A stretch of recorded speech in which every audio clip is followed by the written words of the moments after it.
Para algunos será un peldaño más en la escalera que baja a los infiernos de la traición a la patria. Para otros, un movimiento necesario para pasar página de uno de los capítulos más delicados de la historia política reciente. Para todos, será el tema de conversación de este otoño. Soy Juan Luis Sánchez. Hoy en Un Tema al Día, amnistía, claves básicas para el debate que viene.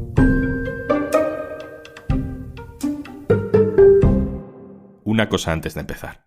Hola, hola. Si estás volviendo estos días al trabajo, a clase o a la rutina en general, te dejo por aquí 60 días gratis para que pruebes Podimo, porque escuchando podcast todo se lleva un poquito mejor. Entra en podimo.es/día y eso, 60 días gratis. Esto ya está en marcha, ya está pasando. Yolanda Díaz ha viajado a Bruselas para reunirse con Puigdemont. El PSOE dice que lo hace en nombre de Sumar, no del PSOE, pero todos sabemos que a fin de cuentas, el gobierno de coalición en funciones necesita el apoyo de Junts para la investidura de Pedro Sánchez, y aunque puede que casi queden 3 meses para esa votación, las piezas ya se mueven rápido. Para poder negociar hay que negociar sobre algo, y ese algo, como en su momento fueron los indultos, ahora es la amnistía. Como pasó también con los indultos, de entrada parece imposible, polémico, arriesgado, munición perfecta para la derecha. Pero, como pasó también con los indultos, tiene pinta de ser el camino para evitar una repetición electoral. Así que, si vamos a estar 3 meses hablando de amnistía, mejor entender de qué estamos hablando exactamente. Arturo Puente, eldiario.es en Cataluña, hola. Hola, Juanlu. Cuando hablamos de amnistía, hablamos de perdonar a las personas que participaron en el procés en el 1 de octubre, más concretamente. Hemos hablado mucho de indultos precisamente sobre este tema, así que lo primero y por ir al grano, ¿qué diferencia hay entre un indulto y una amnistía? Hay 2 diferencias básicas. La primera es que el indulto lo concede el Ejecutivo, el Gobierno, y es una medida, digamos, individual, aunque sea para varios, pero es individual, es con nombre y apellidos. Indulto a este político, indulto a este banquero, indulto a esta persona. La amnistía, en cambio, es una ley que hace el Parlamento, el Congreso de los Diputados, en nuestro caso, y que lo que hace es olvidar, ¿no? Perdonar, digámoslo así, conductas, digamos, generales. Por tanto, puede abarcar a mucha gente, a un colectivo muy grande. Las amnistías normalmente suelen estar relacionadas en España y en muchos países con cuestiones políticas. Todos tenemos, por ejemplo, en mente, en España, la amnistía del 77, que fue para opositores al régimen franquista, también gente que había cometido actos terroristas bajo las leyes franquistas, bajo aquel prisma, pero que también se hizo para amnistiar, para perdonar a miembros de ese régimen, es decir, un borrón y cuenta nueva. Esto de la ley de amnistía es también diferente a una modificación del Código Penal, ¿no? Como se hizo también con el tema de la sedición, porque aquí no estamos hablando de ya no es delito lo que estas personas hicieron, sino, aunque sea delito, estas personas no van a ser condenadas por esos actos concretos. Eso es. Hablamos de la ley de la amnistía del 77. Asesinar a una persona sigue siendo un delito, a todas luces. Pero, bueno, si se trató de un asesinato político, si se trató de un acto terrorista que tenía como objetivo, vamos, derribar el régimen franquista, vamos a amnistiarlo. Viniendo al caso del procés, si hay la malversación es delito, pero si se acusó de malversación a unos señores por utilizar dinero para poner unas urnas, vamos a amnistiarlo, vamos a olvidarlo jurídicamente. Básicamente, esa es la cuestión. ¿De cuánta gente estamos hablando, Arturo? ¿Cuánta gente tiene el independentismo en mente cuando habla de los posibles beneficiarios de una ley de amnistía? Quien mejor ha calculado esto, o digamos con más detalles, son Omnium Cultural. Hablan de 600 beneficiados directos. Estamos hablando, para empezar, de todos los políticos, los que ya estuvieron en prisión, pero también personas de segunda línea, altos cargos, funcionarios que se enfrentan a juicios que aún no han tenido lugar, otros que tienen causas pendientes con el Tribunal de Cuentas, otros que ya estuvieron condenados antes, como por ejemplo Artur Mas, que estuvo condenado en su momento y ya cumplió la condena, pero también, sobre todo, y este es el grueso del asunto, activistas, manifestantes, personas alrededor que estuvieron, por ejemplo, implicados en las protestas de Urquinaona, en manifestaciones, en este tipo de cosas, y que es eso, un número mucho mayor que los primeros y engrosan la práctica totalidad de estos 600. Ahora bien, el perímetro de esta amnistía, a quién tiene que introducir y a quién no, seguramente sea motivo de controversia y ya lo ha empezado a ser.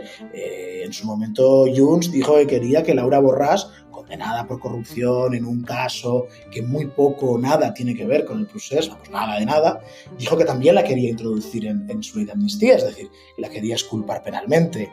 Esto para mucha gente que se echó las manos a la cabeza. Esquerra Republicana, por ejemplo, o Jaume Asens en su momento dijo, no es para exculpar a corruptos ni a personas que han cometido ilícitos penales que no tienen nada que ver con el proceso, sino para acabar con un problema político que ha ido a los juzgados y que se ha judicializado cuando no debía de ser así.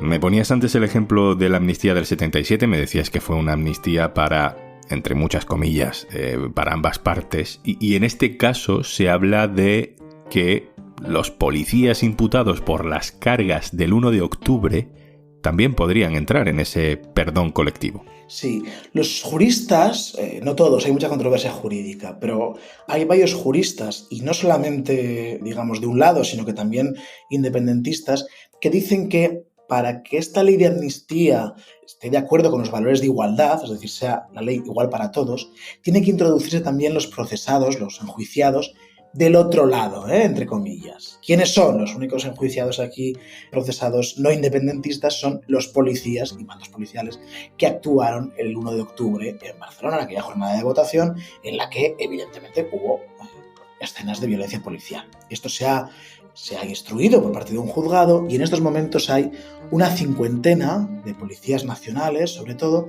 que están a la espera de juicio. Ya digo, hay algunos juristas que dicen que esto tiene que ser así.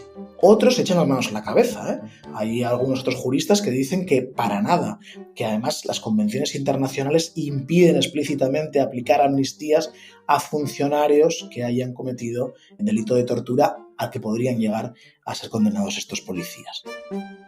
Tiene pinta de que vamos a un otoño donde la derecha va a repetir una y mil veces que la amnistía es inconstitucional. Del otro lado, la izquierda y los independentistas dirán que es perfectamente constitucional. ¿Qué te dicen a ti los juristas, Arturo?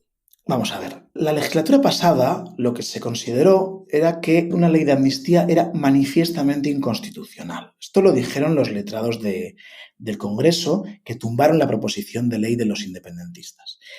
Claro, decir que una cosa es manifiestamente anticonstitucional y que por tanto no puede ni siquiera ser tramitado por la mesa son palabras mayores. En los últimos meses, la opinión que la ley de amnistía es constitucional ha ido ganando cierto peso. Lo ha defendido gente tan importante como Juan Antonio Xiol, ex vicepresidente del Tribunal Constitucional. No es el único. ¿Cuáles eran los grandes argumentos? Hay dos. Primero, que la Constitución no dice absolutamente nada sobre la amnistía. No dice nada. Por tanto, no prohíbe la amnistía. Pero es que hay otro segundo argumento, y es que la amnistía no es una figura inédita en nuestro ordenamiento jurídico. Por un lado, ha habido amnistías fiscales.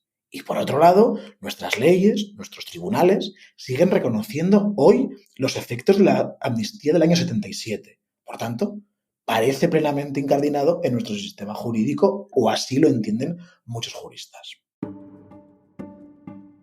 Hay una cosa, Arturo, una frase de Puigdemont que no acabo de entender muy bien, porque dice Junts que quiere en esta negociación pagos por adelantado. ¿Esto qué quiere decir? Claro.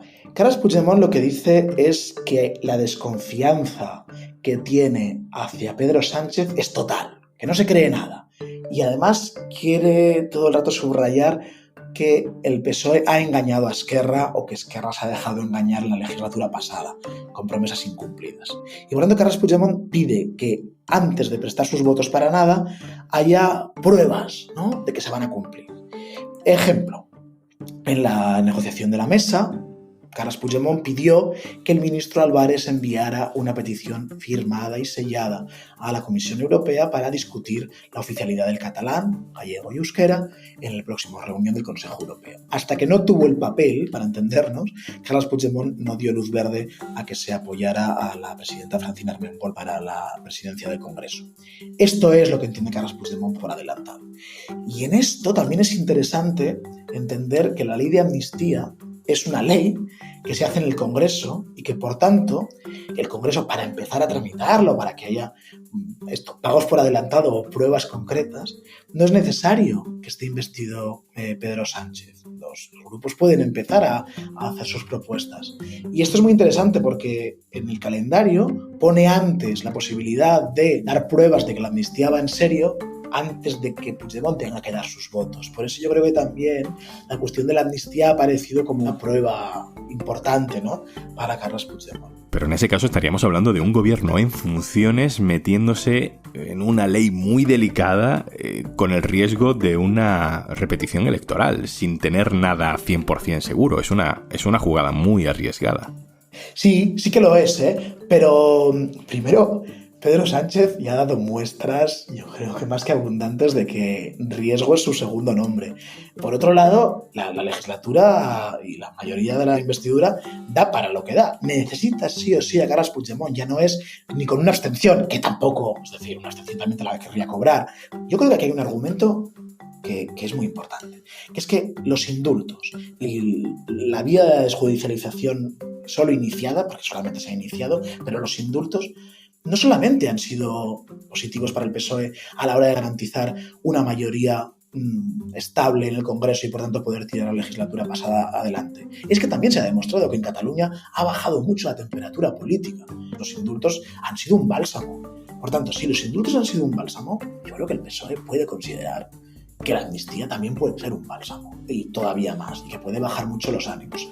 La sensación que yo creo que se está imponiendo en todos los actores en la negociación es que Carles Puigdemont quiere estirar mucho la cuerda, pero no romperla, y que ha decidido que tiene que negociar de forma posibilista con el PSOE.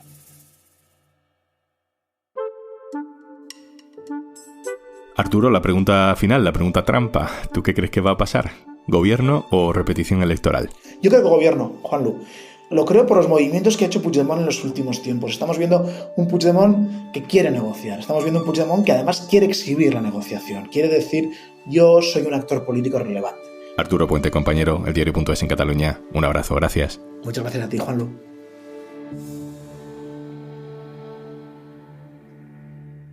Y antes de marcharnos, Judith Tiral sigue respondiendo a preguntas que posiblemente nunca te hayas preguntado, pero ya está ella para hacerlo. Entrevistas increíbles con el dueño de una tómbola, una ex testigo de Jehová o con Fofito. Escúchalo en exclusiva registrándote en podimo.es/aldía. Y por ser oyente de Un Tema al Día, te regalamos 60 días gratis. Esto es Un Tema al Día, el podcast del Diario.es. Si te gusta lo que hacemos, necesitamos tu apoyo. Hazte socio, hazte socia en eldiario.es/socio. Este podcast lo producen Carmen Ibáñez, Marcos García Santonja e Izaskun Pérez. El montaje es de Pedro Nogales. Yo soy Juanlu Sánchez. Mañana, otro tema.